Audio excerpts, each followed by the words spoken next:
नमस्कार, हिंदी खबर देख रहे हैं आप और आपके साथ मैं हूं मोनिका सिंह। हिंदी खबर की टीम ने स्कूल्स के रियलिटी चेक को लेकर कुछ स्कूल्स का दौरा किया है। जो तस्वीर निकलकर सामने आई है, उन्होंने सिस्टम के तमाम दावों की पोल खोलकर रख दी है। ये तस्वीरें सिर्फ बोल नहीं रही, ये चीख रही हैं, चिल्ला रही हैं, सिस्टम की बदहाली पर आंसू बहा रही हैं, लेकिन सुनने वाला कोई नहीं है। हमने ये रियलिटी चेक इसीलिए किया जिससे सिस्टम की खामियों को सरकार तक पहुंचाया जा सके, जिससे समस्या का समाधान हो पाए और बच्चों के भविष्य के साथ खिलवाड़ ना हो। अब जरा स्कूल की जर्जरता को देखिए। ये स्कूल की छत नजर आ रही है, क्लासरूम की छत जो कि जर्जर स्थिति में है, प्लास्टर उखड़ चुका है।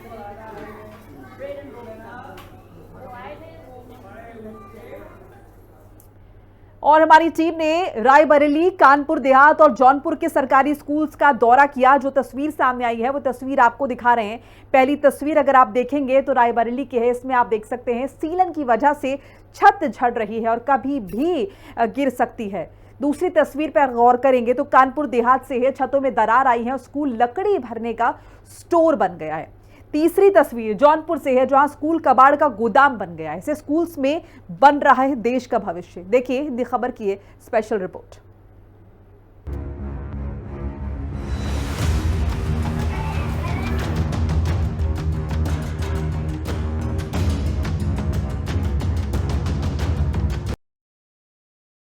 में बड़े बड़े दावे करती रही है। मिशन प्रेरणा, डिजिटल इंडिया, स्मार्ट क्लासरूम और टैबलेट वितरण जैसे वादों ने सुर्खियां बटोरी, लेकिन जमीनी हकीकत इन दावों से कोसों दूर है।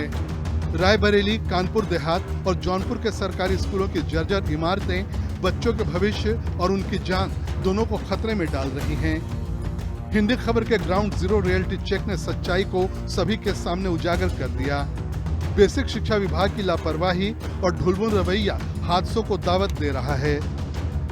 रायबरेली के सरकारी स्कूलों की स्थिति देखकर आपके रोंगटे खड़े हो जाएंगे। हिंदी खबर की टीम जब कंपोजिट विद्यालय किला बाजार पहुंची तो वहां का नजारा चौंकाने वाला था। मुख्यमंत्री के निर्देशों के बावजूद जर्जर भवनों में बच्चे पढ़ने को मजबूर हैं। छतों से प्लास्टर गिर रहा है, दीवारें चटक चुकी हैं और बरसात में पानी टपकता है। शिक्षकों का कहना है कि 2 साल पहले ही खंड शिक्षा अधिकारी और जिला बेसिक शिक्षा अधिकारी को सूचित किया गया, लेकिन कोई कार्रवाई नहीं हुई। एक तरफ शिक्षण कार्य चल रहा है, वहीं पर जर्जर बिल्डिंगों की मैं हकीकत दिखाने का आपको प्रयास करूंगा। हालांकि यहाँ पे लिखा हुआ है कि प्रवेश वर्जित है, लेकिन जिस तरीके से ये बिल्डिंग जर्जर हो चुके हैं, कहीं ना कहीं अगर देखा जाए तो जो अवस्था है ये इस पर देख के अंदाज़ा लगाया जा सकता है। यहाँ पर ऊपर देख सकते हैं कि सरिया निकली हुई है, प्लास्टर भी झड़ चुका है, बिल्डिंग भी कंडम हो चुकी है लगातार। लेकिन जिस तरीके से अगर देखा जाए तो यहाँ पर शिक्षण कार्य होता हुआ नज़र आ रहा है। मैं आपको दिखाने का प्रयास करूँगा। यहाँ पर बाकायदा क्रॉस चिन्ह लगा हुआ है और बाकायदा यहाँ पर लोग शिक्षण कार्य कर रहे हैं, शिक्षण कार्य की व्यवस्थाएँ भी चल रही हैं, बच्चे बैठे भी हैं। मैम क्या नाम है आपका? फरजाना। किस पत्ते हैं आप? आंगनबाड़ी सहायिका। आंगनबाड़ी सहायिका। यहाँ पर क्लास में लिखा हुआ है, फिर भी यहाँ पे शिक्षण कार्य चल रहा है। पहले हम कहे थे उधर बैठाने के, लेकिन बच्चे ज़्यादा आ गए तो हम इधर बैठा लिए। जर्जर बिल्डिंग में जिस तरीके से शिक्षण कार्य चल रहा है, लगातार सूबे के जो मुखिया हैं, मुख्यमंत्री योगी आदित्यनाथ, उनके द्वारा शिक्षण कार्य, शिक्षकों के लिए प्राथमिक विद्यालय में जो व्यवस्थाएं दी गई उनको लगातार सुधारने का प्रयास किया जाता है, लगातार परियोजनाएं चलाई जाती हैं। लेकिन जो रायबरेली में जो ज़मीनी हकीकत है वो एकदम बेकार और एकदम ज़मीनी स्तर जो है एकदम धरातल पे आ गई है। प्राथमिक विद्यालय खाली सहट में स्थिति और भी बदतर है। पुरानी इमारतों में बच्चे डर के साए में पढ़ रहे हैं। प्राथमिक विद्यालय खागीपुर सड़वा में तो बच्चे बिजली की तारों के नीचे बैठकर पढ़ाई कर रहे हैं, जहां हर पल हादसे का खतरा मंडराता है। शिक्षकों ने बार बार बताया कि बार बार शिकायत करने के बावजूद विभागीय अधिकारी कान में रुई डाले बैठे हैं। लगातार तरह तरह की योजनाएं चलाई जाती हैं, तरह तरह की चीज़ें डिक्लेयर की जाती हैं, लेकिन मैं आपको तस्वीरों में दिखाने का प्रयास करूंगा कि किस प्रकार से जहां रायबरेली में जान जोखिम में डालकर छात्र छात्राएं हैं, शिक्षक हैं यहाँ पर, और क्या चीज़ें सर सामने आ रही देखा जा रहा है कि खुला तार लगा हुआ है और यहाँ पर छात्र छात्राओं को काफ़ी दिक्कतों का सामना करना पड़ता होगा। जी सर, हमारे विद्यालय की ये बिजली की जो समस्या है काफ़ी पुरानी है, जिसके बारे में हमने अपने उच्च अधिकारियों, ब्लॉक के अधिकारी और बिजली विभाग के कटघर फीडर, जिनसे मैं खुद प्रार्थना पत्र लेकर के उनसे व्यक्तिगत मिला और उनसे विनम्र निवेदन किया कि सर हमारे यहाँ विद्यालय में 11,000 की लाइन है, जिससे आए दिन पशु पक्षियों की दुर्घटनाएं कई बार हो चुकी हैं। बिजली विभाग को व अपने उच्च अधिकारियों बीओ की बात की जाए या फिर जिला बेसिक शिक्षा अधिकारी की बात की जाए तो उनको सूचना दी गई है, लेकिन तस्वीरें साफ तौर से ये बयां करती हुई नज़र आ रही हैं कि किस प्रकार से खुले तार के बीच अब यहाँ पर जो बच्चे हैं वो शिक्षा ग्रहण करते हुए नज़र आ रहे हैं। कहीं ना कहीं अगर देखा जाए तो ये बच्चे जान जोखिम में डालकर शिक्षा ग्रहण करते हुए जरूर नजर आ रहे हैं। अब देखने वाली बात है खबर दिखाए जाने के बाद जो रायबरेली का बेसिक शिक्षा विभाग है क्या हरकत में आकर इन समस्याओं का निराकरण करता है। जौनपुर के केराकत तहसील के पेसारा गांव में प्राथमिक विद्यालय रंपा की स्थिति और भी भयावह है। 2 कमरों का ये स्कूल अब खंडहर में तब्दील हो चुका है। छतें टूट चुकी हैं, दीवारों में दरारें हैं और कमरों में जहरीले सांपों का डर बच्चों और शिक्षकों को सताता है। स्थानीय लोगों के मुताबिक आंगनबाड़ी शिक्षिका बच्चों को उसी जर्जर कमरे में पढ़ाती थीं, जहां सांप निकलना आम बात थी। कई शिकायतों के बाद भी कोई सुनवाई न होने पर स्कूल को बंद कर दिया गया। लेकिन सवाल ये है कि क्या स्कूल बंद करना समाधान है? क्या बच्चों का शिक्षा का अधिकार यूं ही कुचला जाएगा? इस वक्त मैं मौजूद हूं जौनपुर जनपद के केराकत तहसील के पेसारा गांव में। यहाँ पर ये प्राथमिक विद्यालय है जहाँ पर मौजूद हूँ। यहाँ पर जो है पिछले कुछ दिनों पहले जो है इस विद्यालय को बंद कर दिया गया बच्चों के कम होने की वजह से। लेकिन हम आपको यहाँ पर दिखाएंगे कि यहाँ की व्यवस्थाएं कैसी है। यहाँ पर बच्चों 1 से लेकर 5 तक कक्षा संचालित होता है, लेकिन यहाँ पर आपको देखने को मिलेगा कि सिर्फ एक वो रूम है जहाँ पर जो है उसी में 5 तक के 1 2 3 4 5 कक्षाओं के बच्चे उसी क्लासरूम में बैठते थे, जो कि दूसरा ये है जो कि बंद है यहाँ पर। और यहाँ पर देखेंगे तो आपको सीलिंग फैन वगैरह कुछ भी नहीं लगाया गया है। ऊपर देख सकते हैं कुछ भी नहीं है। विकराल गर्मी पड़ रही थी, इस गर्मी में जो है ना तो पंखे की व्यवस्था ना तो कोई अच्छी चीजें जो व्यवस्थाएं यहाँ पर की गई हैं बैठने के लिए उठने के लिए। कैसे यहाँ पर पढ़ाते होंगे लोग समझ नहीं आता। पैसे तो पास हो जाते हैं, बजट भी पास हो जाता है, पैसे खत्म भी हो जाते हैं, लेकिन समझ नहीं आता कि पैसा जाता कहाँ पे है। अब ये देख लीजिए विद्यालय का बाउंड्री वाल है। मेरा रसोई घर जो ये है जी, ये भी काफी खराब है, तो मैं घर से बना के लाती हूँ बच्चों को खिलाने के लिए, ना कि यहाँ पे बनाऊँ। यहाँ पे कोई व्यवस्था ही नहीं है, यहाँ पे कैसे बनेगा? ऐसे तो ये रसोई है। हाँ, ये यहाँ का रसोई है। ये देखिए आप, ये यहाँ का रसोई है। बच्चों को खाना बना करके जो है खिलाने के लिए ताला मारा गया है। अंदर संभवतः जो है यहाँ पर कुर्सियाँ टेबल वगैरह टूटे पड़े हुए हैं और मकान तो पूरी तरीके से ये रूम जर्जर हो ही गया है। यहाँ पर ईंट पत्थर वगैरह रखे हुए, इसी में कहा जाता है खाना बनाने को। लेकिन ये जो है ये अपने घर से बच्चों को खाना बनाकर जो है लेकर आती हैं खिलाने के लिए। अब घर से बना कर लाती हैं? हाँ, घर से जो सुविधा होती है मैं घर से ही लाती हूँ बच्चों के लिए। यहाँ पे मैं तो कोई सुविधा ही नहीं है, तो मैं बनाऊंगी कैसे? इतनी गंदगी में बच्चों को पढ़ाऊंगी कैसे? मैं बस यही कहना चाहती हूँ कि अगर आंगनबाड़ी शिक्षिका हर जगह नियुक्त की गई है तो केंद्र भी उसी ढंग का देना चाहिए ना, कि बच्चे पढ़ सकें। अगर बच्चों के ऊपर कोई रिस्क होगा तो गार्जियन बच्चों को भेजेंगे? नहीं भेजेंगे। सरकार हर तरह से हर व्यवस्था कर रही है, तो इसे भी देखे और इसे भी बनवाए। कानपुर देहात के सरवंतखेड़ा ब्लॉक के चिराना गांव के प्राथमिक विद्यालय की हालत भी कम दयनीय नहीं है। 1987 में बने स्कूल में 172 बच्चे पढ़ते हैं। छत की सरिया बाहर निकल आई है और बरसात में पानी टपकता है। बच्चे डरते हैं कि कहीं छत न गिर जाए। शिक्षकों ने बताया कि कई बार अधिकारियों को चिट्ठी लिखी गई, लेकिन सारी चिट्ठियां कूड़ेदान में चली गईं। नई प्रिंसिपल ने भी शिकायत की, लेकिन उनकी आवाज दबा दी गई। योगी सरकार शिक्षा व्यवस्था को लेकर के लाखों करोड़ों रुपए खर्च कर रही है, लेकिन राजस्थान में जिस तरीके से घटना हुई, 7 बच्चों की मौत हुई स्कूल गिर जाने से, इसके बाद में शिक्षा विभाग की कहीं ना कहीं कलई खुल गई है। हम मौजूद हैं कानपुर देहात के चिराना गांव में, विकासखंड सरवनखेड़ा है। ये विद्यालय 1987 में इसका निर्माण हुआ था। यहाँ पर 172 बच्चे हैं जो पंजीकृत हैं, लेकिन ये भवन कैसा है, यहाँ पे बच्चे किस हालत में पढ़ाई कर रहे हैं उसकी तस्वीरें आपको दिखाएंगे।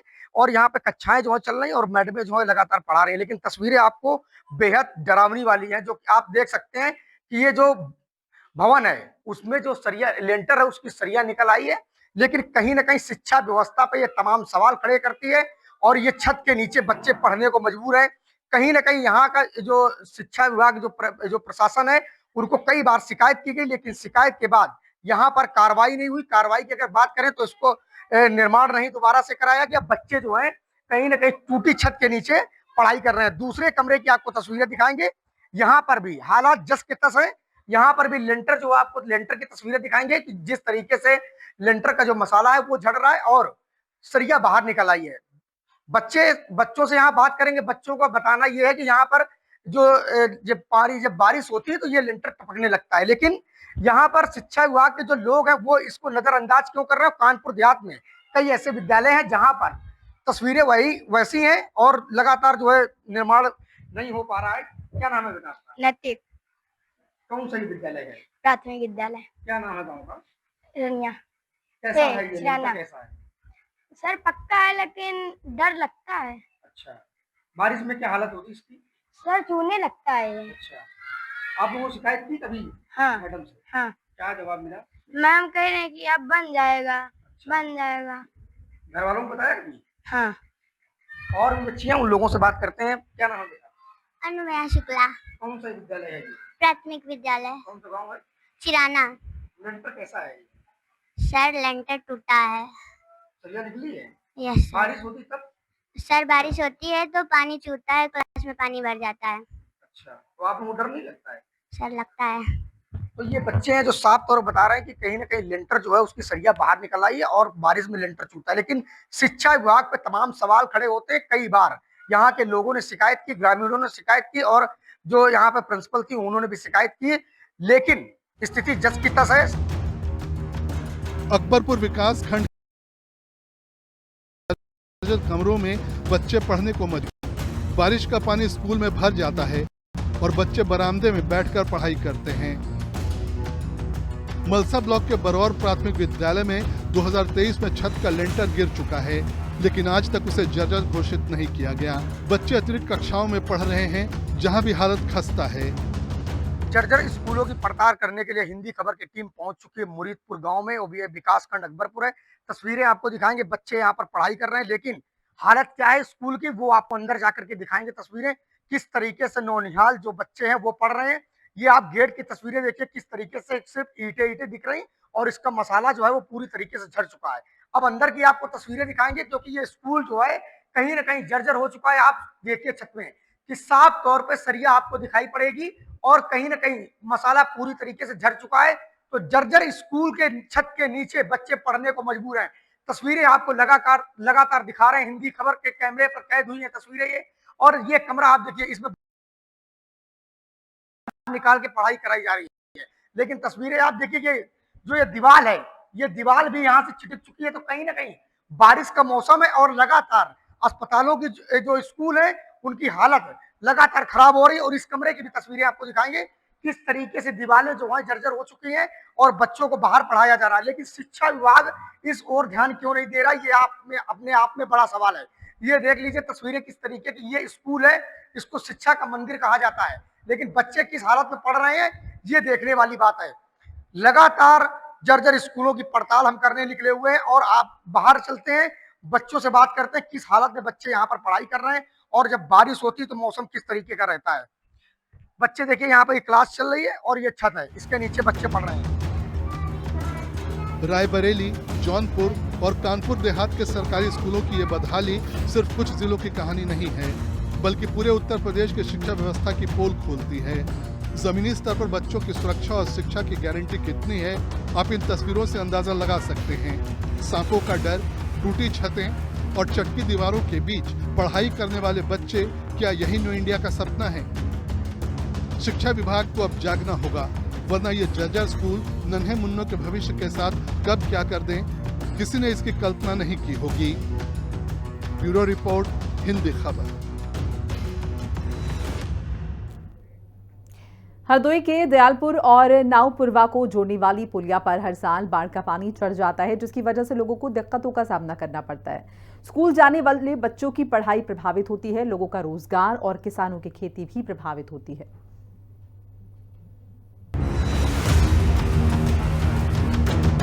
ये तस्वीरें आपको सोचने पर मजबूर कर देंगी। नन्हे नन्हे बच्चे स्कूल जाने के लिए पहले नाव की सवारी करते हैं और फिर बैटरी रिक्शा और ऑटो से सफर तय कर स्कूल जाते हैं। इन सब के पीछे की वजह दयालपुर और नावपुरवा को जोड़ने वाली पुलिया है। हर साल बाढ़ का पानी इस पुलिया पर चढ़ जाता है, जिसकी वजह से बच्चों को स्कूल जाने के लिए 2-4 होना पड़ता है।